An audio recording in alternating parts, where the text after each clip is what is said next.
Namaste. Today I am going to tell you all two stories. Story number 1. Right mind and wrong mind. Once upon a time, there were two friends, right mind and wrong mind. They both were sons of two rich merchants. One day, they both decided to go to the town and make some fortune. After that, right mind had a big fortune. He found a big earthen pot which contained thousands of gold coins. He was very happy. So, while coming back home, he said to his friend, "My dear friend, before we go home, why don't we share this equally? Half for you, half for me." Now, wrong mind was jealous about the fortune that his friend had got. Even though right mind offered half of it to him, he decided he had an evil plan. He decided to implement it. He was like, "No, my dear friend, let's do one thing. If we take half, we will spend it. Let's bury it somewhere. I will take 100 gold coins from it. You will take 100 gold coins from it. If we want, then I can come back and share it like that." Now, this right mind was so innocent. He believed his friend's words and he was like, okay. They hid the pot in one hole near one tree. They kept one mark for the tree so that they should not get confused. After that, they took 100 gold coins, and they went home. Now, wrong mind was a spendthrift. He spent all his money within a week. Now, he again went to right mind and said, "Friend, come, let's take one more 100 gold coins." Now, right mind was like, "Okay, my dear friend." Again they went. Again they took $100. Same thing repeat. For 3 times or a few times you can think. But now again he wanted money. Wrong mind was like, there are many gold coins. If I be taking like this, as he said, at last we'll get half. Then what is the use of this? He thought and said, why I have to ask him? If I steal that money, then finish. He went slowly in the night.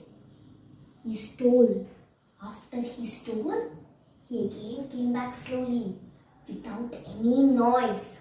But as you know, after a month, right mind got doubt. What is my friend doing? He didn't even come to me. By that time, wrong mind also thought he might have get doubted on me. So he went to him, right mind, and asked, "Come friend, we will take 1 month has passed. Come, we'll take some money, 100 gold coins, 100 gold coins." When they went, wrong mind pretended to forget the route. He was like, "It has become 1 month. No, I forgot the route. Please lead me." He did little actions to make sure the doubt on him has gone. Really, right mind was like, "My friend don't even remember the route." Then he's a very honest person. He went. When they opened, then there was nothing in it. Now wrong mind started to act. He was in horror. He was like, "Right mind, what have you done? Have you stolen it?" He started to act. Now right mind was totally confused. "Hey, what is this? What happened to the money?"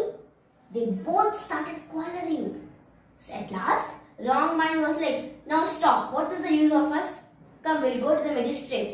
When they went to the magistrate, after they had said this, he was thinking, what should I give to this? How shall I find the thief? And then, when he was still thinking, the wrong mind, he was like, "My dear sir, I am totally believing on the forest spirit. We will do one thing. Tomorrow morning, we will go to one tree. There is one tree near that spot. We will ask the tree. I am sure the tree will say the truth." All accepted. After he had gone home, this wrong mind forced his father to hide into the tree and taught him what he had to say. After his father reluctantly agreed, his father went and hid inside the hole. The next morning, when magistrate, wrong mind, right mind, they went there. Now, this wrong mind stood on his knees, opened his arms. He did like this. He was crying. He acted. My dear forest spirit, say me, who stole the money? Then his father was inside. He was taught by this wrong mind. So he was like, right mind did it. A voice came from the tree. Now this magistrate was surprised. Really, right mind must have done it. He was thinking, what punishment should I give to this right mind? Meanwhile, right mind was shocked. When did I do? He thought for some time and he understood the plan. He collected some dry twigs. He just kept it around the tree. He set fire to it. The tree started to burn. Out from it came jumping wrong mind's father. His backside leg had been having a burn. Fire catched his leg. He was shouting in pain. Now this magistrate was shocked. So he turned at the wrong mind and said, what have you done? Huh? After saying this, he was like, I'm sure I will give you no other punishment than hanging your head. So, the moral of the story is, truth will always win. Now, before I start my next story, I would like to ask you all a riddle. Which is more fast than the wind? If you know the answer, please write in the comments box below. Now, we will start the second story. Long, long ago, in a tiny village, there lived 4 Brahmin friends, in which 3 Brahmins were very learned in both Vedas and scriptures. But the 4th Brahmin, Subuddhi, was not well versed in either of them. But he had a lot of common sense. One day, these 4 friends decided to go to the town to make some money. When they were passing through the town, they had to pass a vast forest. While they were in the forest, they spotted a pile of bones. The first Brahmin exclaimed, my dear friends, we can test our skills on that. After saying this, he ordered. After he had ordered, the pile of bones changed its form into a skeleton. After it's changed its form into a skeleton, the second Brahmin now ordered his command. After that, blood and flesh filled into it, skin covered it. They were so much shocked and surprised because now it was a lifeless, majestic lion. Now this third Brahmin was like, I will give life into it. When he was about to sit down to meditate, Subuddhi stopped him. My dear friend, stop. Don't give life to it. If you give life to it, it will come and eat all of us. He was in panic. He screamed it. But this third Brahmin did not pay heed to his advice. He was like, Subuddhi, what are you doing? You're jealous of my skill, no? And then he scolded for his silly fear. Subuddhi was in no mood to listen all this.